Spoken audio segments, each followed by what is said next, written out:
Activity 3 lets students apply what they have learned about bees, coupled with increasing their observation and data collecting skills. Students actively collected data on numbers and types of bees given on their school grounds. Each student used a lab manual or mission folder to record their crucial information. This is a sample of my short clip. Are you giving enough detail about the weather, including the temperature, if it's sunny, rainy, cloudy, and if it's windy? You'll also need to specify how big of an area you are tracking and how many plants are in that area. It is also important to look closely at the bees, as you learned in the friend or foe section. We are taking Operation Bee to schools across the state of Utah. So far, we have been able to visit 5 different schools and work with over 350 sixth grade students. We have shared the lesson plans, support materials, and lab manuals with each of these schools, and have shown them examples of native nesting boxes and how they can build nesting boxes to help the bee population in their neighborhoods. These are a little sneak peek of us presenting to those schools. Oh yeah. So do you think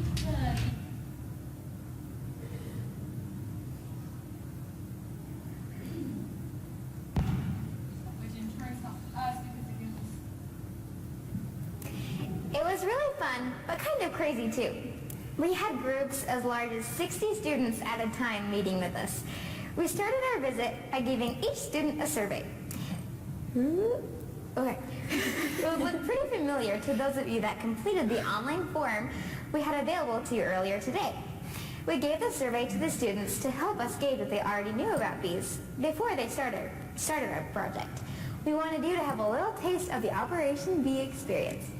After our introduction, it was time for the students to do their part. We left our teachers with the lesson plans, materials, and lab manuals and let them be busy on their own. After a 3-week window, we visited their classrooms a second time to collect their lab manuals, present them with a mission accomplished certificate, and share a sweet treat with them. As 9th grade students, we are just starting to learn about this process. Sometimes it feels bigger than us, but we know that by small changes, we can help make a big difference. Bees are tiny, but they know how to work in groups. So do we.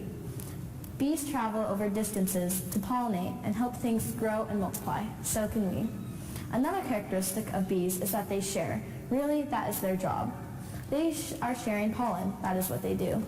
So our bee team, we don't just want to build and buzz. We share too. One of the most unique experiences we've had is being able to work online together and collaborate, and being able to create OER, Open Educational Resources. It plays a huge part in our Operation Bee, and it is important for you to understand why. Open Educational Resources, OER, are educational materials that are in the public domain or have been released under an open license that lets people reuse, remix, and revise them. Our bee team has 2 purposes. One was simply to help the bees. As Operation Bee, we are on a mission to help these pollinating friends. However, we also wanted to create curriculum that teachers could use in their classrooms without worrying about copyright. That means we needed to build and license it as OER. Through this experience, we learned that open educational resources are all about sharing what we care about, helping the bees, and making it easy for teachers to share with their classrooms.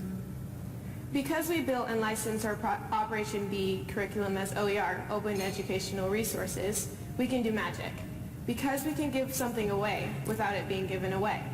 Teachers can make Operation Bee and use it as is, or they can reuse, remix, and revise it to fit the lessons to their class and their students. That's why OER is so powerful.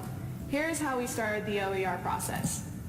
At our school, Mountain Heights Academy, our teachers use OER for almost all of our classes. Almost all of our lessons and assignments are OER. Our teachers are really, really good at sharing. And our teachers don't just share with us and with other teachers, they teach us how to share too.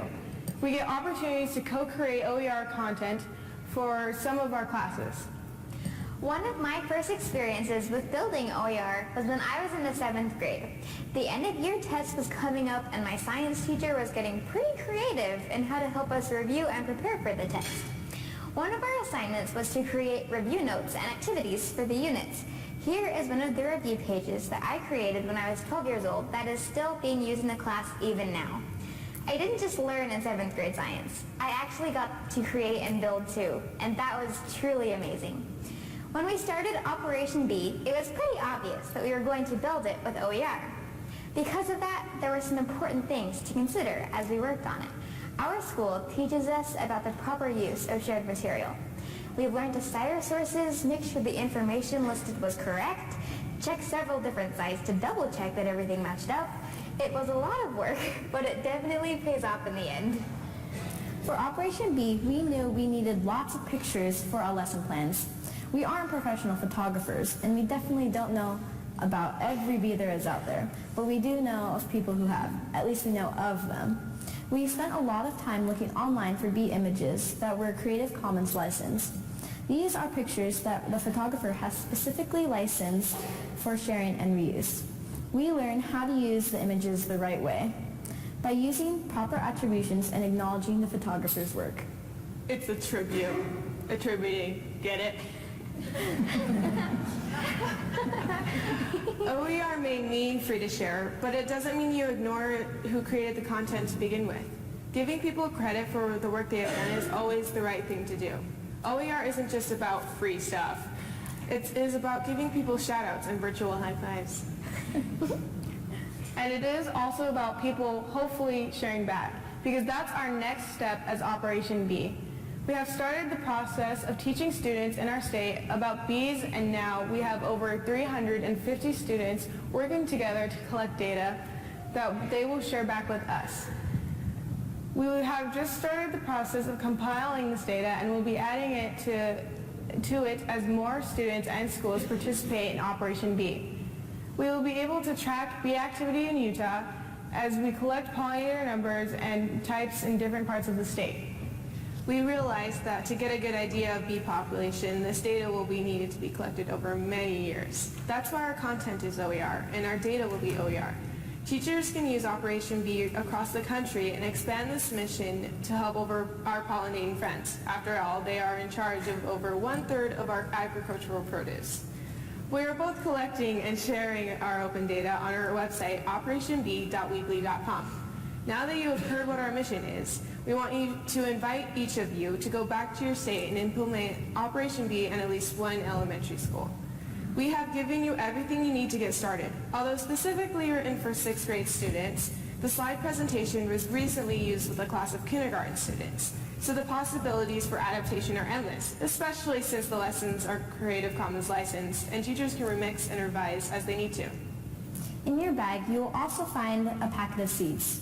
Planting the seeds will increase the amount of food available for bees and other pollinators. So hold on to those seeds. In the spring, plant the seeds and help the bees. We also encourage you to participate in our Flickr Photo Fun contest. We are asking students and teachers to post pictures they take of bees on Flickr and tag them using hashtag MHA Operation B. We are running a contest to increase the number of pictures of bees that can be shared for educational purposes. Can I see, by a raise of hands, those willing to participate in our outreach? Thank you! On the business card we gave you, there is a link to our website, operationb.weebly.com. From there, you can access all the lesson materials and even report your school's data. When your students collect data, please have them share it with us. Imagine how much good we can do through something small and simple. In our vision, students throughout the United States will learn, document, and share their data with others interested in bees. There are a lot of things that had to happen to bring Operation B together. We needed technology to be able to collaborate and work as a group. We needed teachers and a school that valued sharing and open education enough to teach us about it. And we need the support of schools and teachers across the country to make an impact on our environment. Bees share, we share, and we care. Thank you.